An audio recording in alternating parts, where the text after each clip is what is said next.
कुछ उतर गए तो जो कहते हैं वो करना चाहिए, सही बात नहीं है। जीव का स्वभाव है, यदि अनुकूल परिस्थिति है तब तो परमात्मा है कि नहीं है कुछ नहीं। आज जब विपरीत परिस्थिति आ जाती है ना, तब जो है भगवान को याद कर, जिस भी परिस्थिति में रहे, जैसे रहे। आप दिन भर में आप अपने दैनंदिन जीवन में आप देखिए, जय बजे उठते हैं, नित्य क्रिया से निवृत्त होते हैं, फिर कुछ जलपान करके काम में जाते हैं, काम करके आते हैं, फिर खाना खाते हैं, फिर जो है रात में सोते हैं।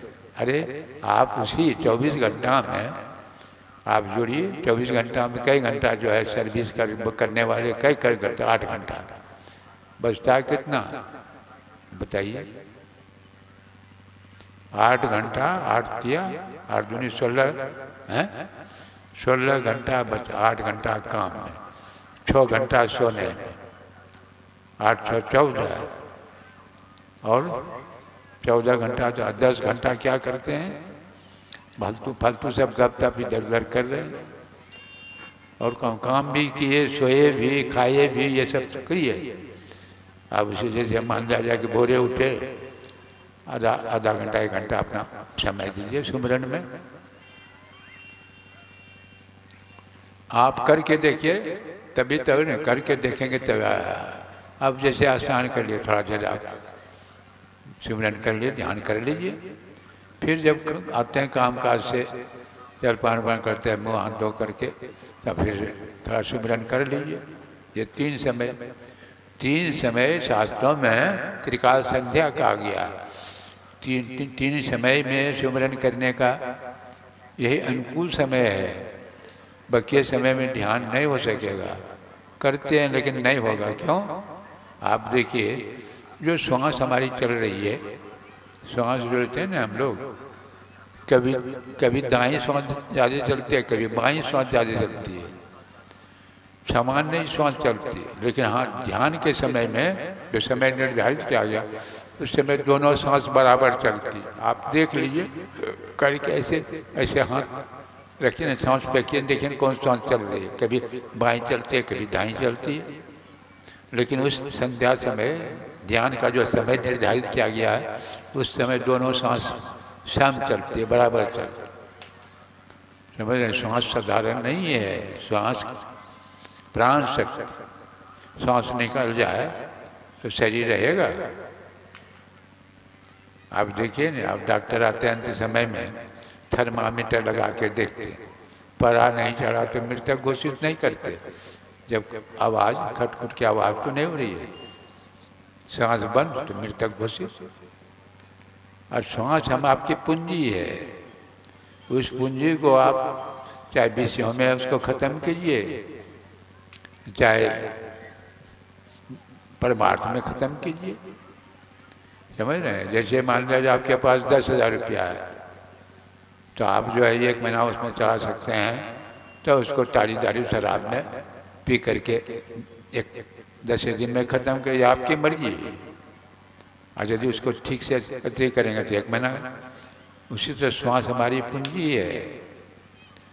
आप बैठते हैं ध्यान में, देखिए जो ध्यान में ठीक बैठते हैं, जितना कहा गया है 3 घंटा, 3 समय में 3 घंटा, तो जब हम बैठे रहते हैं, श्वास की गति 12 बार, 1 मिनट में 12 बार, ये श्वास जो चलती है 1 मिनट में 12।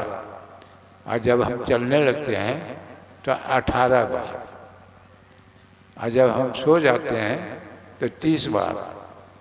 आप देखिए श्वास के, सोने के समय श्वास की गति देखिएगा 30 बार। अब विषय वासना में 64 बार।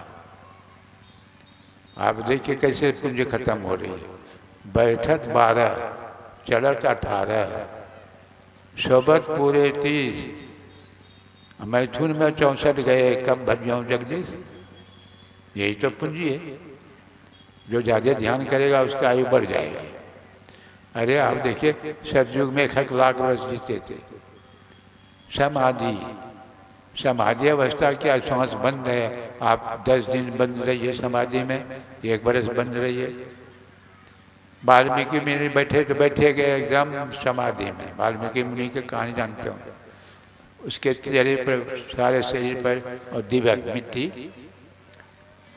और जितना देर ध्यान में बैठे रहे गहराई में, ध्यान की गहराई में श्वास की गति बंद हो जाती है, आपकी पूंजी सुरक्षित रही। तो 1,00,000 बरस कैसे जीते थे? फिर त्रेता जब आए तो घट करके आयु जो है कम हो गई, 80 बरस जीते त्रेता युग में, और 14 हाथ लंबा। आप फिर आ गए थे, द्वापर में आ गए तो 10,000 बरस जीने लगे, और 7 हाथ लंबा आदमी। और कल युग में देख लीजिए, कल युग में जो है 3.5 हाथ लंबा, एवरेज आयु 100 बरस। और घट करा के नहीं, इतना चंचल, इतना विषय की तरफ, संसार की तरफ रुझान लोगों का नहीं हो तो उल्टा पुल्टा ये घटते जा रहा है, घटते जा रहा है। इसलिए ध्यान, यदि ठीक से ध्यान करेंगे तो आयु बढ़ जाएगी। तो कहने का मेरा मतलब क्या हुआ, दुख में तो लोग सुमरन करते हैं। तो महाभारत की लड़ाई यही कारण हो गया, वही बीजारोपण, महाभारत की लड़ाई। अब दोनों तरफ सेना, बहुत सेना दोनों तरफ से आते थे। भगवान को पूछते थे आप किस साइड से लड़ना चाहते? कोई कहते थे कि मैं कौरव की तरफ से लड़ूंगा, सेना को उसी तरफ भेज देते थे।